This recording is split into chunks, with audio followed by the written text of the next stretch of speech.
welcome back to this week's episode of the Cherry City Punch. The Cherry City Punch. We have an exciting episode. We've got Katie Lindbeck and Geri Sanders from Pentacle's production of Urinetown the musical. Yes, which we are in. Which we're in. We have Heather Lesh, who is a yes. female bodybuilder. And she's coming up in the Chinook Wins competition in May. And then we also have Hannah Patterson, who just won the title of Miss Capital City from the Miss Marion Polk County pageant. Yes, which is part of the Miss Oregon and Miss America pageants. So, we hope you enjoy this week's episode. Thanks for letting us back in. Here we are with Katie Lindbeck and Geri Sanders from Urinetown at Pinnacle Theater. And Katie's the director, Geri is the choreographer, Yes. and Urinetown is opening this coming Friday, April 15th. Tax day. Yeah. Tax day. Tax day, and it's How kind of appropriate. appropriate that Urinetown is opening on tax day. Katie, tell us why that is. Well, first of all, who doesn't need some relief or to feel better after you've done your taxes? But it's also a parody on political situations, taxes, corporation, government, and it's a satire and a parody. So it seems like a perfect combination It's good for that. timing. People could bring their refunds to. Yes. So what's unique about this production, Urinetown, aside from the name? There's a lot of buzz around. Don't let the name turn you off. Well, yeah, there is, of course, the name. It was called a non-producible musical, and sometimes even when you look at some of the original writers and writing and people involved, they questioned, should it even be produced? And that was largely because, well, the topic was born out of political theater, not only of Brecht, but Louis Valdez, which is often very topical, timely. So you wonder how that's going to last. Sometimes hot topics, now 20 years later, how hot are they really? Don't really, Fiorello and things like that, musicals like that, as beautiful as the music is, what's behind them and what galvanized them to start with no longer exists in a way that people relate to it. So Urinetown, very interestingly enough, sort of, for some folks who have sat back and go, when was this written? Because it was written in 201, and it's about a drought and weather change, and the idea then was to be a topic so absurd that you couldn't. It wouldn't date itself. That it wouldn't not only not date itself, but that part of the humor would be the topic so absurd. Well, mega droughts aren't as absurd as they may have been thought of in 201. Especially in Southern California, where you have to be careful about, when you run your dishwasher and all of that. Exactly. Yeah. So, it's interesting 16 to 20 years later how it seems a little prophetic rather than, I remember kind of when we were concerned about that. Yeah. And you also have this Urine Good Company, which is a mega corporation that's in charge of all of the amenities or public restrooms. So it's one company in charge of everything that people absolutely need on a daily basis. So as you watch companies being swallowed up, especially from 201 to now, when you look at media, there's like 4 companies involved even though they have lots of subsidiary little names, they're owned by a mega company that, and we're looking at food that's having that same thing. It seems like some of the things they brought up are happening even more so. Yeah. Now, one of the things too about the name is people think there's going to be a lot of potty talk and a lot of potty humor. And one of the things that I've noticed, because in case you guys don't know, Robert and I are also in the show. But it's very clever. It's real. It's punny. It's potty humor on an intellectual level rather than potty humor on a middle school level. Yeah, like a junior high. No, there's maybe a couple references on the potty junior high level, and for the most part, you're taking that and trying to make it aim it toward a bigger idea.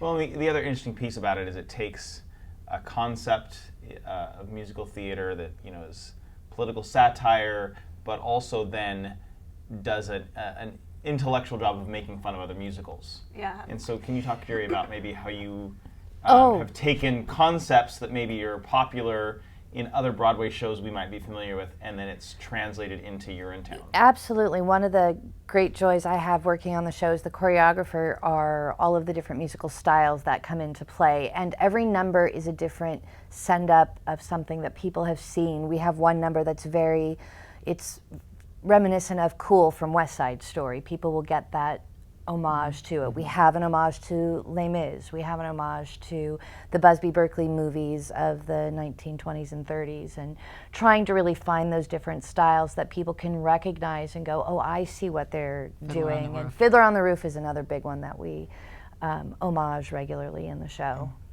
Oh, that's great. Now, tell us a little bit about who's involved in the show from the community. Now, I think that there's some Pinnacle veterans, but there's also some folks that maybe are new to Pinnacle. Oh yeah, Carly Newickus, I don't think, has taken Joe Dodge's acting class, but she's not Brand new. brand new to Pinnacle, and she's playing Hope, our leading lady, Yeah. which is exciting. And we also have Emily Blanco, who is brand new from McNary High School, who has not been on the Pinnacle stage, I don't believe, before. I'm trying to think. Well, there's a few others that are brand new, I know. Yeah. But it's a good mix of kind of Yeah. Pinnacle veterans, Veterans. some new people Yes, in various Emily roles. Loberg. I don't know if she's been on Pinnacle before because, between CET and the other places I've seen her, sometimes you want to go, Yeah. is this your first? But yeah. What are you most excited about, each of you, for presenting Urinetown? Katie, that's been something you've been working on for a lot of years. I've So this really is kind of the culmination of. I've really wanted to do this because it's mostly driven by style. There's some Broadway musicals that, with their technical demands or their talent demands, someone who can play, 6 or 8 different people that takes you a beat to recognize, that we may not do that well. Some of those things that are very specific very well, so they're sort of out of our reach. This is a whole style, and it's demanding, but I think we can do it. I really am placing my bets that we can do it. And that Brecht style is that hyper-realism. So, some people would put it down to overacting, except for you have all of that size, but you're absolutely sincere. And Geri has made great use of that in Snuff. That because it demands it. And it's something that I think we can do. It's different. You can see people going, is this too much? And in Urinetown, it's tough to be too much as long as your heart is in it, because the difference is that all these parodies and the style are used to further this really simple, absurd story. And that's where the humor is, rather than jokes. I'd say one of the things that I'm very excited for audiences to see is the different styles that all of these performers, including the both of you, bring forward in every single song. You're not going to see the same steps in every musical number. You get to see people push themselves and do different things and present different styles, and I'm very excited for people to see that. I think it really shows off the talent that we have in doing all of that. It's difficult too to find shows that really do fit the Pinnacle stage really well, and I think this show, in our small space, does fit that without stretching the technical demands to a monster level that we have had to do at other times, literally. Yeah. So Speaking of monsters, yes. Urinetown opens Friday, April 15th, and runs through Saturday, May 7th. Performances are Wednesdays through Sundays. Yes. Evenings at 7:30, Sunday matinees at 2. And how would we find out more information about Urinetown? You would get onto the Pinnacle website, which is pinnacletheater.org, I believe, and there's a link to tickets there, and come on out. Take a look. Absolutely. And there's a special benefit on April 20th for Children's Educational Theater. So That's right. come to that if you can't make it to a regular performance. Thanks for coming in. Yeah, thanks so much. We'll Thanks see for you on having us. Friday. If not sooner. Yes. Rehearsal. Get out to see Urinetown. All right, we are excited to have on the show Heather Lesh, Very exciting. not only from the Salon Red in South Salem, hairdresser extraordinaire, also nails, right? Well, you do that one lady's nails. Yeah. And then Heather's also from West Coast Strength, getting ready to compete in what competition? I am doing the Pac Coast at Chinook Winds in 5 weeks from today, actually. Oh. So part of the mission of Cherry City Punch is to bring on cultures and communities, and Heather and I have both agreed that probably the female bodybuilding segment of the population is it's a community in and of itself. Yes. Similar to CrossFit, similar Yeah. to people in band And theater. and theater, this is a cross-section that we want to highlight. So Okay. Heather, what are you doing right now? What is this? What is are this? you What doing? is this So I'm Pac West? I'm 5 weeks out for my first competition. Long story short, I've lost 34 pounds in about 8 months with my trainer, Alex Whitaker. He's in Monmouth. I work out right now 2 times a day. It'll go to 3 times a day next week. We do 20 minutes of cardio beginning and end, lifting in between each day. There's different genres. There's, from people like me who are like just working on being toned to people who look outrageously orange and bulky. So how many weeks have you been doing this? I've been doing it 42 weeks Okay, now. so at 5 weeks before, you're doing 2 a days. Yes. And when do you turn to 3 a days? At 4 weeks. At 4 We'll start weeks. So doing next 4 week days. you're doing 3 a day. What did it start with? Started with a moderately high carb diet and just training every day, taking no cardio at all. We actually don't cardio at all to build when we have fat and use the fats in our foods. And then at the end, the last 12 weeks, you go from bulking, that was a word, to then prep, which is like the last 16 to 12 weeks, depending on your body fat, and everybody's body's different. Some people cardio twice a day, some do once a day, some hardly have to do any at all. What's your inspiration for doing all of this? Oh my gosh, I knew you were gonna ask me this. Like what? 42 weeks ago. 42 weeks ago, I was a hairstylist extraordinaire, overweight mom who just was like eating copious amounts of frosting. Like, I don't know. So, my best friend does this. I watched a guy from the gym do it. Went to his show. I was like, these people are insane. They're all in skimpy clothes. They're orange, and this is nuts. Then my best friend, I watched her do it, and she invited me to do hair and makeup.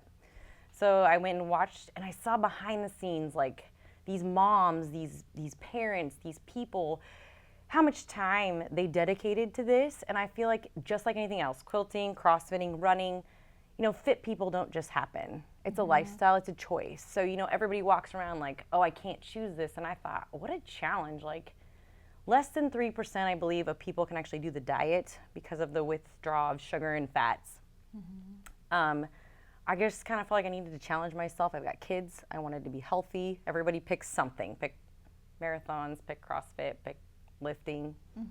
I chose lifting. I like it. And here I am. So I watched my friend do this journey as a mom of little kids, and just all the behind the scenes work. It's just like anything else. You can give 90% to something, but what if I gave 100% to something? How fast could I really just change my life and the influence I have on people around me? So That's great. And so it's been what is the total number of weeks of the process? I started July beginning 1st. Okay, so July 1st to mid-May. So it's going to be almost So a year. It'll be about 10 and a half months. And I started from completely what I would consider out of shape, overweight, 35-year-old. So Do you remember how hard it was the first couple weeks? the diet was really brutal, and it's obviously weaned down slowly. The working out I loved doing, just dieting, sticking with it, and being consistent. I've cried. I've drank water telling myself, I'm not hungry. I've really learned how much food consumption we do as Americans, and how when I would rely on the food that really we don't need to run on, which is so interesting to me. What an emotional connection sometimes we Yeah, have with absolutely. that. I was emotionally eating and just, encouraging my kids to not look to food. Let's go for a walk. Let's go out and play catch. Let's do something different than just sit around. Wow, that's So What is the, so obviously the difficult part was kind of the dieting. The and figuring out dieting, yeah, what the you're gonna eat. changing the food. So what happens after 10 months? You do After the 10 competition. months- What are you are you done with it at No, this point? at this point it's a lifestyle. Like you said, you meet friends, you hold each other accountable, and the cool thing is, you can incorporate foods back in. Foods aren't bad. You just got to eat them as treats. You go back to the drawing board, and then just like anything else, how much faster can you run that marathon? How much more muscle can I put on and go back and place better? Give us some insight into the backstage world. Because I think. Oh gosh, we what get is it spray tan. But let's just talk about, I think, Orange. the stereotype that people might have of, if I went to that competition, or if you go to that competition, obviously there's always going to be somebody there that's going to look better than you, or be in better shape or whatever. But I think the fit world has a negative connotation in how they maybe treat people that are new or treat people that aren't as in good of shape. So dispel some of those myths of what happens in the treatment of other people behind the scenes. Honestly, and what people might be intimidated by. I feel like going my in. age has helped a lot. I'm older, so I kind of got this like team mom, all these people in there. But I've actually been really encouraged. I went in like scared to death, and everybody's been super encouraging and tells you to love your body and work with your body and understand your body. And I thought I was going to be picked apart, and honestly, it's not been like that at all. It's been very, look at your progress, keep going, stick with it. I thought it would be the opposite.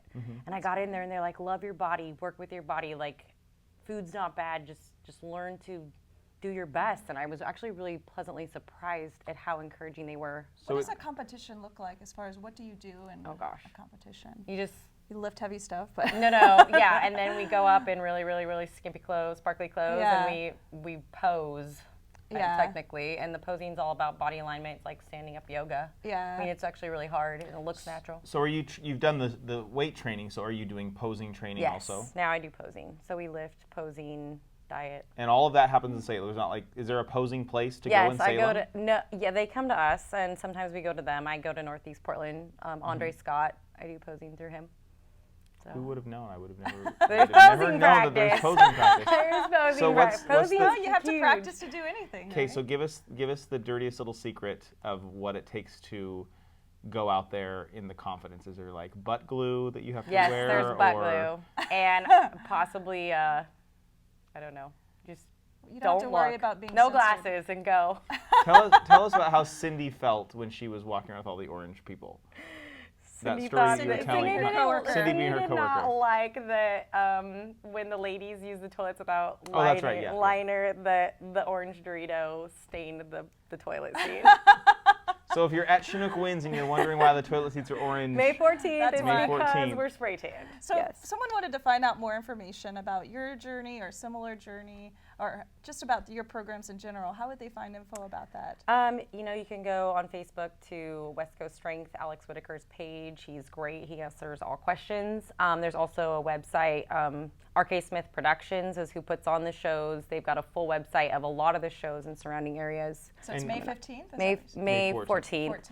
And it's at Chinook Winds. Tickets are on sale, though, through RK Smith Productions. And what time does it start on? There's a 10 a.m. judging, which is morning judging, which is where you actually get placed where you're going, and then evening shows at 6 p.m. And it is more, everybody's been judged. Now we're doing a lot more show fancy, and then the overall winners will be placed at that time. And what is going to be the first thing you're going to do that's I'm going to go eat a huge cheat cinnamon roll. Right afterwards. on the night of the 14th, or not till the Sunday morning? I am having Cindy's client, Sarah, make me a huge cinnamon roll. After the evening show, I am going to eat the whole thing, and if somebody tries to eat it, they might die. And how long are you going to take off between the 14th and then you get back to training? 4 weeks.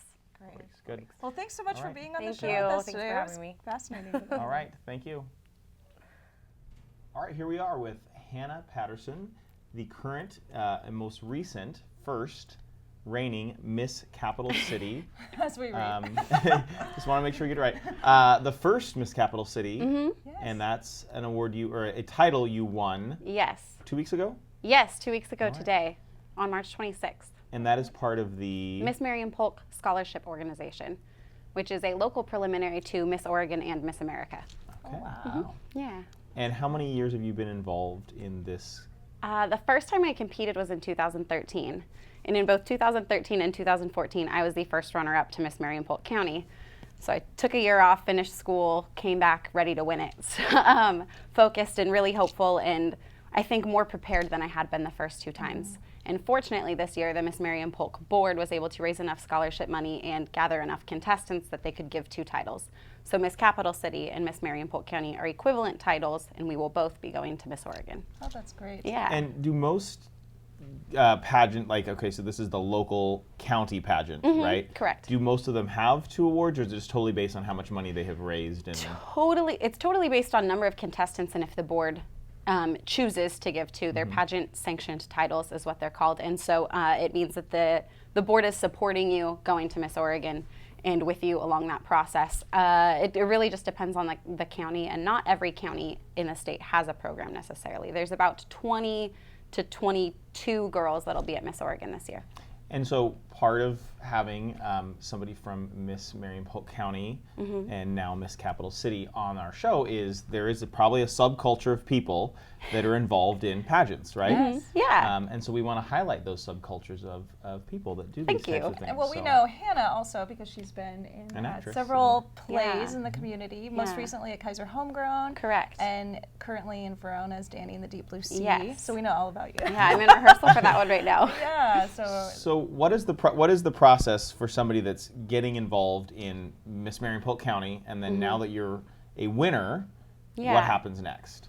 The next step over the next 3 months, I have lots of appearances like this one and ways of giving back and serving in the community. Next Saturday is actually Miss America Serves Day. So across the country, girls involved in the Miss America organization will be serving in their communities in whatever way they can and splattering social media with lots of posts from that.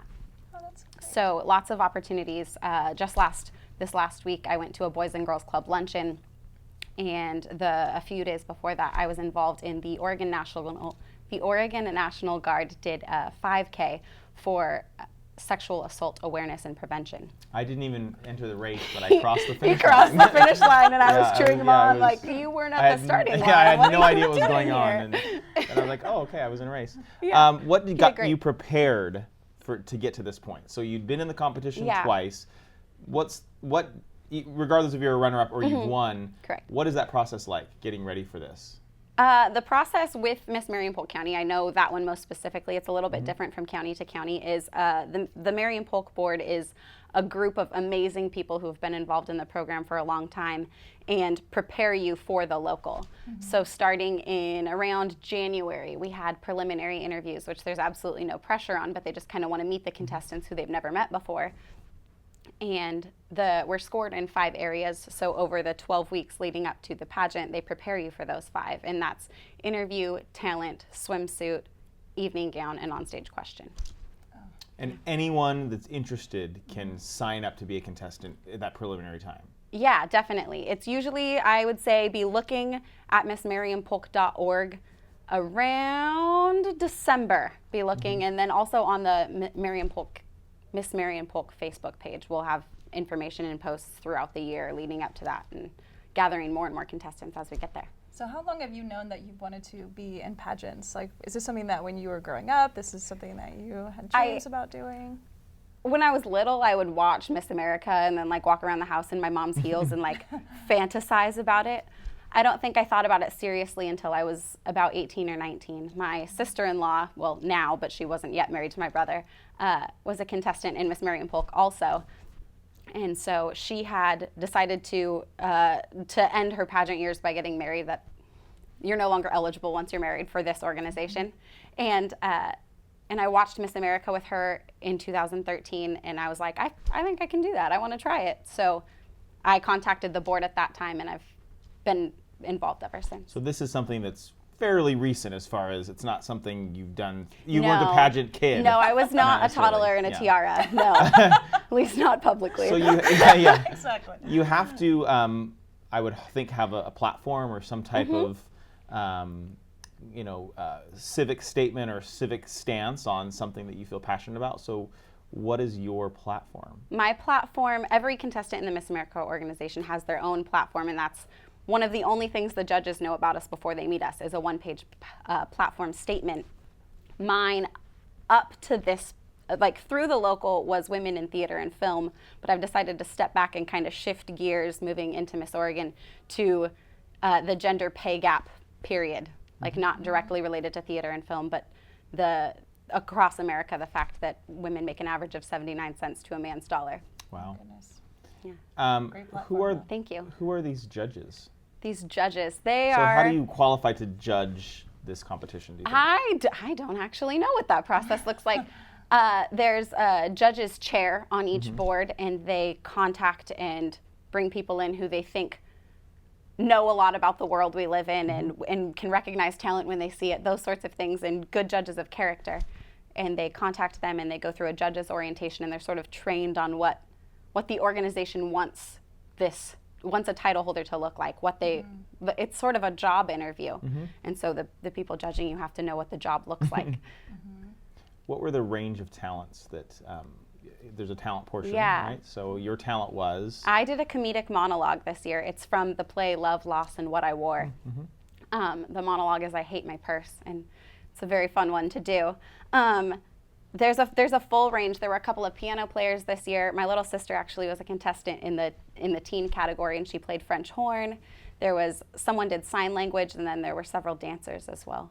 And so what is that kind of teen subcategory that they have? So there's Miss Marion-Polk County, there's Miss Capital City, and then... And then there's also a teen division. So 13, I think you have to be 13 and an 8th grader is the youngest it goes, up through 17-year-old high school juniors. And then if you're an outgoing senior, like if you'll be out of high school by the time Miss America happens in September, through 24 years old is the Miss category. Cool. Yeah. So what happens next? What happens next is Miss Oregon. The dates of competition are June 29th through July 2nd. There's a couple of preliminary days, and then on July 2nd, Miss Oregon 2016 will be crowned in Seaside, Oregon. And is it always in Seaside? I pretty it is, much yeah. forever. I don't know when else. It was Yeah. a long time ago that it was not there, so it's been there for a very long time. Seems like a weird place to have. Like there's Portland, there's Eugene, there's Salem, Right. but they're going to do it in Seaside. It's gorgeous okay, over yeah, there, and yeah. the Seaside community really rallies behind it and supports it in a big way. The city almost shuts down for a week for Miss Oregon, which is really fun. If you are crowned Miss Oregon, what happens then? If you're crowned Miss Oregon, you have a really busy 3 months of preparing for Miss America in September in Atlantic City. Wow, that is Yeah. exciting. How And would one find more information about the program that The you're program overall, I think you could just go to Google and type in Miss America and in ways to get involved in the organization, and it'd be pretty easy to follow up and find a local wherever you are to get involved in. All right. Well, we're glad that you won. Thank you. Because we had her booked on this show before she won the title, and Heather and I secretly said, "Gosh, I hope she comes on and she's one of the winners." So Yeah. we didn't know there would be more than one winner. So congratulations. Thank you so much. Look around for Miss Capital City, Miss Marion-Polk County. Check out their website, their Facebook page, and head down to Seaside in June and check out the competition. Yeah. Thanks for Please coming do. on. Thank you. Thank you. We are thanking you for coming on today and watching us. Heather, this has been a full week. It has. It's been a great, I think, a great group of interviews. And I'm excited for our opening on this Friday, on the 15th. And Check also out excited Urinetown. to see the progress of both Heather and Hannah as they continue on their journeys. So thanks for joining us. We'll see you next week when we have mayoral candidate Carol Smith and Bob Reinhardt from Willamette Cultural Heritage Center. Yes. Bye.